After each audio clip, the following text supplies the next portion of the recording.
ನಮಸ್ತೆ ಎಲ್ಲರಿಗೂ. ನಾನು ಕಾವ್ಯ. ನನ್ನ ಕುಕ್ ಆ್ಯಂಡ್ ಚಿಲ್ ಚಾನಲ್ಗೆ ಸ್ವಾಗತ. ಇವತ್ತಿನ ರೆಸಿಪಿ ಮ್ಯಾಂಗೋ ರವಾ ಕೇಕ್. ಇದನ್ನು ತುಂಬಾ ಈಸಿಯಾಗಿ ಮಾಡ್ಬೋದು. ಇದನ್ನು ನೋಡಿದವರಂತೂ ಯಾರೂ ಹೇಳಲ್ಲ ಇದು ರವಾ ಕೇಕ್ ಅಂತ. ಅಷ್ಟು ಚೆನ್ನಾಗಿ ಬರುತ್ತೆ. ಇದು ನಮಗೆ ಬೇಕ್ರಿಗಳಲ್ಲಿ ಸಿಗೋ ಕೇಕಿನ ಥರನೇ ಇರುತ್ತೆ. ಟೇಸ್ಟ್ ಕೂಡ ಹೌದು, ತುಂಬಾ ಚೆನ್ನಾಗಿರುತ್ತೆ. ಇವಾಗ ಮಾವಿನ ಹಣ್ಣಿನ ಸೀಸನ್ ಆಗಿರೋದ್ರಿಂದ ನಾವು ಖಾಲಿ ಮಾವಿನ ಹಣ್ಣು ತಿನ್ನೋಕ್ಕಿಂತ ಈ ರೀತಿ ಟ್ರೈ ಮಾಡಿ ತುಂಬಾ ಚೆನ್ನಾಗಿ ಬರುತ್ತೆ ಇದು. ಈ ವಿಡಿಯೋನ ಸ್ಕಿಪ್ ಮಾಡದೆ ನೋಡಿ. ಬನ್ನಿ ಇವಾಗ ಹೇಗೆ ಮಾಡೋದು ಅಂತ ಕ್ವಿಕ್ಕಾಗೆ ನೋಡ್ಕೊಂಡು ಬರೋಣ. ಮೊದಲೊಂದು ಮಿಕ್ಸರ್ ಜಾರನ್ನು ತೊಗೊಂಡಿದ್ದೇನೆ. ಇದರಲ್ಲಿ 1 ಕಪ್ ಆಗೋಷ್ಟು ನಾನಿಲ್ಲಿ ಸೂಜಿ ರವೆನ ತೊಗೊಂಡಿದ್ದೇನೆ. ನೀವು ಇದರಲ್ಲಿ ದಪ್ಪ ರವೆನ ಬೇಕಾದ್ರೂ ತೊಗೊಳ್ಬೋದು. ಜೊತೆಗೆ 1/4 ಕಪ್ ಆಗೋಷ್ಟು ಸಕ್ಕರೆ, ಸ್ವಲ್ಪ ಕಡಿಮೆನೇ ತೊಗೊಂಡಿದ್ದೇನೆ ಮ್ಯಾಂಗೋ ಸ್ವೀಟ್ ಆಗಿರೋದ್ರಿಂದ. ಜೊತೆಗೆ ಏಲಕ್ಕಿನ ಹಾಕಿ ನಾನು ಸಿಪ್ಪೆ ಸಮೇತ ಹಾಕ್ಕೊಂಡಿದ್ದೇನೆ. ಇವಾಗ ಈ ರೀತಿ ಗ್ರೈಂಡ್ ಮಾಡ್ಕೊಂಡು ಬರಬೇಕು. ಇದು ತುಂಬಾ ನೈಸಾಗಿ ಆಗಲ್ಲ, ಸ್ವಲ್ಪ ತರಿಯಾಗೇ ಇರುತ್ತೆ. ಇವಾಗ ಒಂದು ಬೌಲನ್ನು ತಗೊಂಡು ಇದರಲ್ಲಿ ಒಂದು ಜರಡಿನ ಹಿಡಿದು ಇದನ್ನು ಇವಾಗ ಚೆನ್ನಾಗಿ ಗಾಳಿಸ್ಕೊಳ್ತಾ ಇದ್ದೇನೆ. ನಾವಿದನ್ನು ಈ ರೀತಿ ಗಾಳಿಸ್ಕೊಳ್ಳೋದ್ರಿಂದ ಇದರಲ್ಲಿ ಯಾವುದೇ ರೀತಿ ಗಂಟುಗಳಿರಲ್ಲ. ಆವಾಗ ನಮ್ಮ ಕೇಕ್ ಕೂಡ ತುಂಬಾ ಫ್ಲಫಿಯಾಗಿ ಬರುತ್ತೆ. ಇವಾಗ ಇದನ್ನು ಒಂದ್ಸಲ ಮಿಕ್ಸ್ ಮಾಡಿ ಪಕ್ಕದಲ್ಲಿ ತೆಗೆದಿಟ್ಟಿದ್ದೇನೆ. ಇಲ್ಲಿ ನಾನು 2 ಮಾವಿನ ಹಣ್ಣನ್ನು ತೊಗೊಂಡಿದ್ದೇನೆ. ನೀವು ಯಾವ್ದು ಬೇಕಾದ್ರೂ ತೊಗೊಳ್ಬೋದು, ಆದರೆ ಸ್ವಲ್ಪ ಸ್ವೀಟಾಗಿರೋದೇ ತೊಗೊಳ್ಳಿ. ಆವಾಗ ನಮ್ಮ ಕೇಕ್ ಕೂಡ ತುಂಬ ಚೆನ್ನಾಗಿ ಬರುತ್ತೆ. ಇವಾಗ ನಾನು ಈ ರೀತಿ ಕಟ್ ಮಾಡಿ ಒಂದು ಮಿಕ್ಸರ್ ಜಾರಲ್ಲಿ ಇದನ್ನು ಸೇರಿಸ್ಕೊಂಡಿದ್ದೇನೆ. 2 ಮಾವಿನ ಹಣ್ಣನ್ನು ಕೂಡ ಇದೇ ರೀತಿ ನಾನು ಕಟ್ ಮಾಡಿ ಸೇರಿಸ್ಕೊಂಡಿದ್ದೇನೆ. ಇವಾಗ ಮಾವಿನ ಹಣ್ಣಿನ ಸೀಸನ್ ಆಗಿರೋದ್ರಿಂದ ನಮಗೆ ಎಲ್ಲ ಕಡೆ ಕೂಡ ಈಸಿಯಾಗಿ ಮಾವಿನ ಹಣ್ಣು ಸಿಗತ್ತೆ. ಇವಾಗ ಇದರಲ್ಲಿ 1/4 ಕಪ್ ಆಗುವಷ್ಟು ನಾನು ಕಾಯಿಸಿ ಆರಿಸಿರುವಂಥ ಹಾಲನ್ನು ಹಾಕ್ಕೊಂಡಿದ್ದೇನೆ. ನಾನು ಕೆನೆ ಸಹಿತನೇ ಹಾಕ್ಕೊಂಡಿದ್ದೇನೆ. ಇವಾಗ ಇದನ್ನು ಕೂಡ ಗ್ರೈಂಡ್ ಮಾಡ್ಕೊಂಡು ಬಂದಿದ್ದೇನೆ. ನೋಡಿ ಎಷ್ಟು ಕಲರ್ಫುಲ್ಲಾಗಿ ಕಾಣಿಸ್ತಾ ಇದೆ. ಈ ಡ್ರೈ ಪೌಡರಲ್ಲಿ ನಾವು ಇವಾಗ ಗ್ರೈಂಡ್ ಮಾಡಿಟ್ಟಿರೋ ಈ ಮ್ಯಾಂಗೋ ಪ್ಯೂರಿನ ಹಾಕ್ಕೊಳ್ತಾ ಇದ್ದೇನೆ. ಇದು ಒಂದೇ ಸಲ ಹಾಕ್ಕೊಳ್ಬಾರ್ದು, ಸ್ವಲ್ಪ ಸ್ವಲ್ಪ ಹಾಕ್ಕೊಂಡು ಈ ಸ್ಟ್ರೈನರ್ನ ಸಹಾಯದಿಂದ ಇದನ್ನು ಈ ರೀತಿ ಮಿಕ್ಸ್ ಮಾಡ್ಕೊಳ್ತಾ ಇದ್ದೇನೆ. ಈ ರೀತಿ ಮಿಕ್ಸ್ ಮಾಡ್ಕೊಳ್ಳೋದ್ರಿಂದ ನಮಗೆ ಯಾವುದೇ ರೀತಿ ಲಮ್ಸ್ ಇರಲ್ಲ. ಆವಾಗ ಕೇಕ್ ಕೂಡ ತುಂಬಾ ಚೆನ್ನಾಗಿ ಉಬ್ಬಿ ಬರುತ್ತೆ.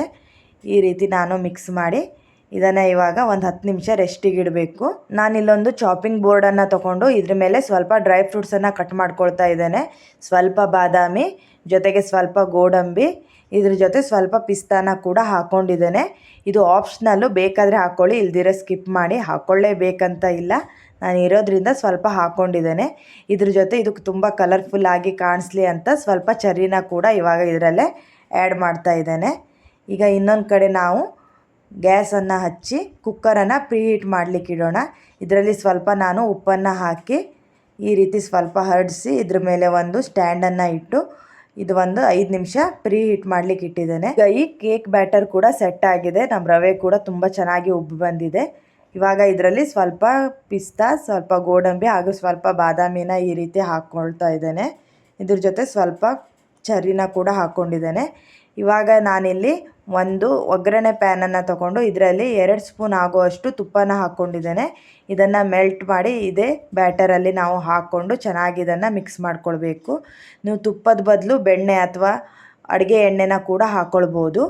ಈಗ 1 ಚಿಟಿಕೆ ಆಗುವಷ್ಟು ಉಪ್ಪನ್ನು ಹಾಕಿ ಇದನ್ನು ಕೂಡ ಚೆನ್ನಾಗಿ ಮಿಕ್ಸ್ ಮಾಡ್ಕೊಳ್ಬೇಕು. ಇಲ್ಲಿ ನಾನು 1 ಟೀ ಸ್ಪೂನ್ ಆಗುವಷ್ಟು ಬೇಕಿಂಗ್ ಪೌಡರ್ನ ಹಾಕ್ಕೊಂಡಿದ್ದೇನೆ.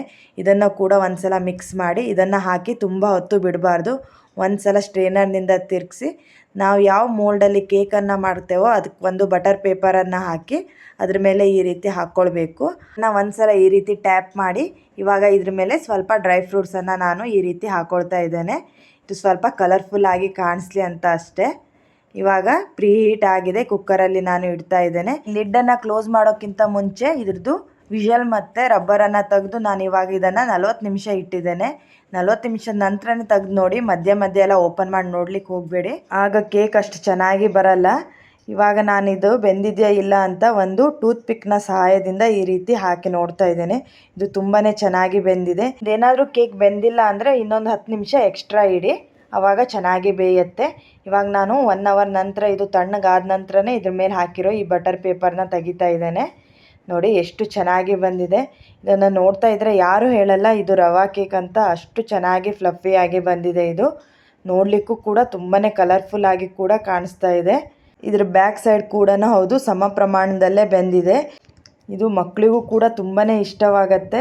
ಇದರಲ್ಲಿ ನಾವು ಮ್ಯಾಂಗೋ ಹಾಕಿರೋದ್ರಿಂದ ಇದ್ರ ಘಮ ಕೂಡ ತುಂಬಾ ಚೆನ್ನಾಗಿ ಬರ್ತಾ ಇದೆ. ಇವಾಗ ಮ್ಯಾಂಗೋ ಸೀಸನ್ ಆಗಿರೋದ್ರಿಂದ ಮ್ಯಾಂಗೋ ನಮಗೆ ಈಸಿಯಾಗಿ ಎಲ್ಲ ಕಡೆ ಸಿಗತ್ತೆ.